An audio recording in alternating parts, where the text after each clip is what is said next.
पंकज जी, एक देश एक चुनाव की जरूरत क्यों है?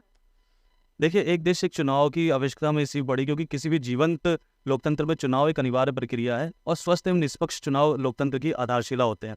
भारत जैसे कि विशाल देश के रूप में एक निर्बाध रूप से निष्पक्ष चुनाव कराना हमेशा से एक चुनौती रहा है हमारे देश में। अगर हम देश में होने वाले चुनावों पर नजर डालें तो पाते हैं कि हर वर्ष किसी न किसी राज्य में चुनाव होते रहते हैं और चुनाव की इस निरंतरता के कारण देश हमेशा चुनावी मोड में रहता है। इस सब से बचने के लिए ही नीति निर्माताओं ने लोकसभा तथा राज्यों की विधानसभाओं का चुनाव एक साथ कराने का विचार बनाया और मैं मानता हूँ कहीं न कहीं ये बात कहीं न कहीं आपके दर्शकों को मैं बताऊँ कि ये बहुत ही सही निर्णय है। तो इसकी पृष्ठभूमि क्या है? अब इसकी पृष्ठभूमि पे अगर हम जाएँ बात करें तो हम देखेंगे कि अगर इतिहास पढ़ें हम तो 1952 जो भारत में प्रथम चुनाव हुए तो 1952 का पहला चुनाव, 1957 का चुनाव, 1962 का चुनाव, 1967 का चुनाव। अगर उन सब की बात करें तो हम देखेंगे कि ये सब एक देश और एक चुनाव के आधार पे हुए। सारे चुनाव विधानसभा और लोकसभा चुनाव एक ही साथ हुए थे और तो उसके बाद क्या हुआ 1967 के बाद कुछ विधानसभाएँ पहले ही मतलब समय से पहले उनके कार्यकाल पूरे होने से पहले ही उनको भंग कराया गया। जब वो भंग हो गई तो ये एक अपने आप में चल गया कि 5 साल का कार्यकाल पूरा करना होता है। उसके बाद से फिर लोकसभा चुनाव और राज्य विधानसभा चुनाव अलग-अलग होने लगे। लेकिन अगर हम बात करें अब तो एक देश एक चुनाव का समर्थन आखिर क्यों है? समर्थन इसलिए है कि जैसे कि प्रधानमंत्री मोदी जी अभी कल ही राष्ट्रपति से मिले और 18 सितंबर से उन्होंने संसद का विशेष सत्र बुलाया है और इस एक देश एक चुनाव की जो कमेटी के अध्यक्ष बनाए गए हैं रामनाथ कोविंद, पूर्व राष्ट्रपति जी रामनाथ कोविंद जी। तो उनके अंडर में ये सारी चीज़ें उसका पूरा का पूरा बिल तैयार होगा, फिर हम बिल पास करवाएंगे वहाँ पे।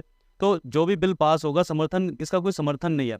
इसका मैं अगर अब पहला तर्क दूँ तो पहला तर्क यही होगा मेरा कि अगर आप देखेंगे देश के अंदर तो आप ये पाएंगे कि जो बार-बार आचार संहिता लग रही थी, उस आचार संहिता में हमें उससे एक निजात मिल जाएगा क्योंकि 5 साल में एक ही बार आचार संहिता लगेगी और विकास को एक नई राह गति मिलेगी। जैसे कि विकास में बार-बार अड़चनें आती हैं, विकास कार्यों में जब आचार संहिता लग जाती है तो विकास कार्य कहीं न कहीं रुक जाते हैं। अगर अगर मैं दूसरा तर्क दूँ, तो दूसरा तर्क ये है कि जो सरकारी खजाने में आर्थिक बोझ पड़ता है, उसमें कहीं न कहीं भारी कमी आएगी हमारे देश में और जब वो भारी कमी आएगी तो वो वही जो खर्चा चुनाव को बार-बार कराने में लगाया जाता है, आप देखेंगी कि जैसे कि आप मैडम देखेंगी कि हर वर्ष क्या कराया जाता है कि बार-बार इलेक्शन कहीं न कहीं किसी न राज्य पे इलेक्शन होते रहते हैं।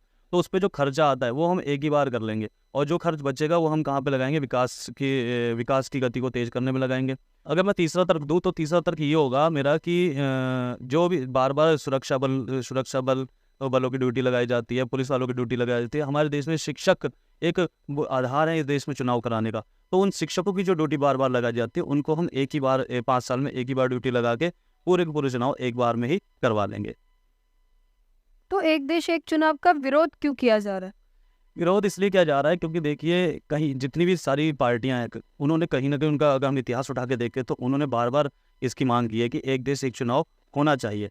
लेकिन कहते हैं ना कि अगर आप विपक्ष में बैठे तो अगर तो समाज में वो दिखाना चाहते हैं कि सामने वाला जो पक्ष में बैठी पार्टी है, वो कहीं न कहीं गलत निर्णय ले रही है, गलत डिसीज़न ले रही है देश के बारे में, जिससे कि वो पक्ष में आ पाएँ। फिर ये पक्ष और विपक्ष का काम चलता रहता है, तो इसलिए विरोध भी किए जा रहे हैं। हालाँकि संविधान में ऐसा कहीं पे नहीं है कि एक देश एक चुनाव नहीं कराए जाएँगे।